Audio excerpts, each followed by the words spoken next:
Students आपका question number 8 है, statement को देख लेते हैं एक बार। एक सेट दिया है उसने आपको ए 1 2 3 4 5 का, गिवन बाय ए रिलेशन इस तरीके से है कि इसी में से आपको ए की वैल्यू भी लेनी है और बी की वैल्यू भी इसी में से आपको अज्यूम करनी है कि a माइनस बी अगर मैं करती हूँ तो मेरे पास इवन नंबर आता है और मॉड बी ने कहा है करना है, तो इसका मतलब ये है कि आपके पास नेगेटिव नंबर के लिए चांस नहीं है। यहाँ पर is an equivalence relation show करना है आपको कि ये रिलेशन जो है आपका इक्विवेलेंस रिलेशन है, मीन्स रिफ्लेक्सिव भी है, सिमेट्रिक भी है और ट्रांजिटिव भी है। Show that all element of 1 3 5 are related to each other का मतलब इसने कहा है कि 1 3 5 का हर एक एलिमेंट आपस में एक दूसरे से रिलेटेड है और all elements of 2 4 are related to each other, माने 2 4 जो इसके जो ये जो एलिमेंट्स हैं आपस में रिलेटेड है। बट उसने कहा है आपको कि आपको ये भी शो करना है कि इस सेट का कोई भी एलिमेंट इस सेट से रिलेटेड नहीं है। तो देखिए आप किस तरीके से सॉल्व करेंगे। सबसे पहले जो है हम इसका जो हमें सेट दिया है, सॉल्यूशन लिख रही हूँ मैं यहाँ पर, जो सेट इसने मुझे दिया है मैं उसका रोस्टर जो रिलेशन है उसको रोस्टर मेथड में सॉल्व कर लेती हूँ। तो इसने कहा है कि रिलेशन आपके पास ये है कि ए बी जो है आपका इस तरीके से है कि a minus B is even है, ठीक है। तो आप इसको जब सॉल्व करेंगे तो रिलेशन आपके पास क्या आ जाएगा। अगर मैं बात करूँ तो आपको पता है कि 1 को अगर आप 2 से माइनस करते हो तो 1 बचेगा जो कि एक ओड नंबर है। 1 को 3 से आप माइनस करते हो तो आपके पास जो है बचेगा इवन नंबर, ठीक है। और मोड है तो फिर आपका वो पॉजिटिव भी हो जाएगा। अब 1 से जब आप 3 पे जाएंगे तो इवन बचेगा, 1 से 4 पे जाएंगे तो ओड बचेगा, ठीक है। तो अब आपको तो सिर्फ इवन नंबर्स चाहिए। देखिए उसने बोला है कि इवन होना चाहिए।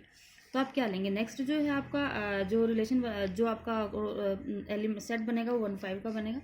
अब 2 3 देखिए आपका ओड है, 2 4 अगर आप जाएंगे तो आपका इवन है, ठीक है। तो आपको 2 4 नेक्स्ट आपका जो है 2 4 मिल जाएगा। 2 5 पे आप जाएंगे तो फिर से आपको ओड मिलेगा।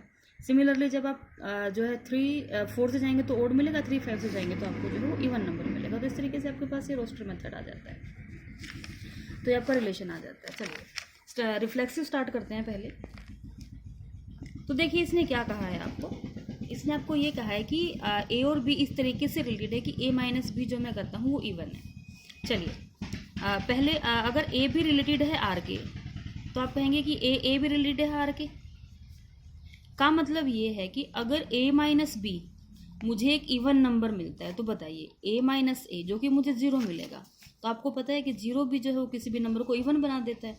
तो इसलिए ये क्या है, इवन है, मतलब 0 भी इवन नंबर में इंक्लूड होता है। तो आप कह देंगे कि यस इट इज रिफ्लेक्सिव। अब हम गए सिमेट्रिक पे, तो रिलेशन तो आपको पता ही है। अगर a माइनस बी मोड है आपके पास इवन है तो आप कह सकते हैं कि हाँ जी b माइनस ए भी मेरा इवन ही होगा, क्योंकि साइन आपके पास फिर से पॉजिटिव आ जाएंगे। तो आप जब a में से b माइनस करते हैं, मान लो आप 1 में से 3 को माइनस करते हैं, तो आपको क्या मिलता है, आपको मिलता है -2। आप ओपन करेंगे मोड तो आपका 2 मिलेगा जो कि इवन है, मैंने यहाँ से एग्जांपल लिया। और अगर आप डिजिट्स को रिवर्स कर देते हैं यानी कि 3 - 1 करते हैं तो आपको 2 मिलता है जो कि आपका इवन है, ठीक है। तो इस तरीके से आपके पास जो है फंक्शन क्या है, सिमेट्रिक है।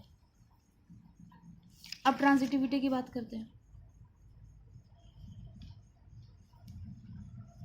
अगर मान लीजिए आपके पास a माइनस बी इस रिलेशन में है कि वो इवन है और b माइनस सी भी आपके पास इस रिलेशन में है कि वो इवन है, तो आप मुझे बताइए कि क्या a माइनस सी हमारे पास इस रिलेशन में नहीं होगा कि वो भी इवन हो।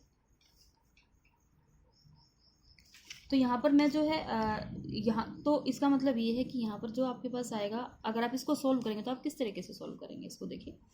मैं बता देती हूँ थोड़ा सा आपको। ये a minus b and b minus c आपके पास इवन है, तो आप इनको सोल्व करने के लिए क्या करेंगे, हम इनको सोल्व करने के लिए इनको प्लस कर देते हैं इवन, क्योंकि इवन में इवन जोड़ेंगे तो इवन आएगा, b से भी कैंसिल हो जाएगा। तो आपके देखिए आपने इस तरीके से आपने प्रूव भी कर दिया है कि जो आपका बचा है वो भी आपका इवन है, ठीक है। तो इस तरीके से आपका ये इक्विवेलेंस रिलेशन हो गया है, ये प्रूव कर दिया आपने। अब ये तो इक्विवेलेंस रिलेशन हो गया, तो क्वेश्चन का हाफ पार्ट आपका हो गया। अब आप जाएंगे जो नेक्स्ट उसने दे रखा है, उसने आपको कहा है कि शो करिए कि हर एक एलिमेंट 1 3 5 का आपस में एक दूसरे से रिलेटेड है। तो ये रिलेशन क्या है आपको पता है, जो रिलेशन इसने दे रखा है उसी पे डिपेंड है ये। तो अगर मैं सेट की बात करूँ 1 3 5 की, जो बी पार्ट में दे देती हूँ इसको, उसने मुझे कहा है कि elements of 1 3 5 are related to each other का मतलब, इसका मतलब ये है कि ये जो है इसी रिलेशन पे को सेटिस्फाई करते हैं। तो अगर मैं कहूँ आपको कि आप सॉल्व करेंगे इसको, तो आप कहेंगे कि मैं क्या 1 - 3 करके देखता हूँ। हर हाल में अगर मेरे पास एक इवन नंबर बचता है तो मैं बोल दूंगा कि हाँ ये रिलेटेड है, क्योंकि इवन नंबर ही मुझे यहाँ पर प्रूव करना है।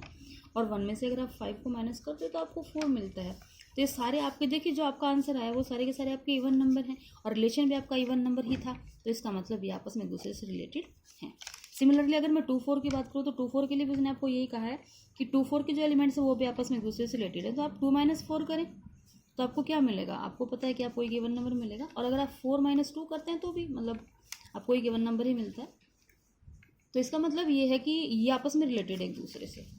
बट अगर उसने आपको कहा है कि नो एलिमेंट ऑफ 1 3 5, अगर सी पार्ट लूँ मैं इसको, 1 3 5 का कोई भी एलिमेंट जो है वो 2 4 से रिलेटेड नहीं है, ये आपको प्रूव करना है। तो आप सोल्व करेंगे इसको। देखिए 1 में से आप 2 माइनस करते हैं, इवन रोकिए इसने, तो ये देखिए आप रुको, तो ये देखिए आपको इवन नंबर ओड नंबर मिल रहा है। यहाँ से आप सॉल्व करेंगे इसको तो देखिए आंसर आपका रिलेशन तो इवन नंबर के लिए था। सिमिलरली आप 1 से 4 को करेंगे, 3 से 2 को करेंगे, 5 से 4 करेंगे तो आपको हर बार एक ओड नंबर ही मिलेगा।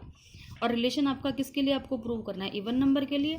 तो आप कह सकते हैं क्योंकि आपको इवन नंबर नहीं मिल रहा तो आप कह सकते हैं कि ये आपस में जो है दूसरे से रिलेटेड नहीं है। तो आप लिख सकते हैं they are not related to each other. ये आपका फाइनल आंसर हो जाता है यहाँ पर।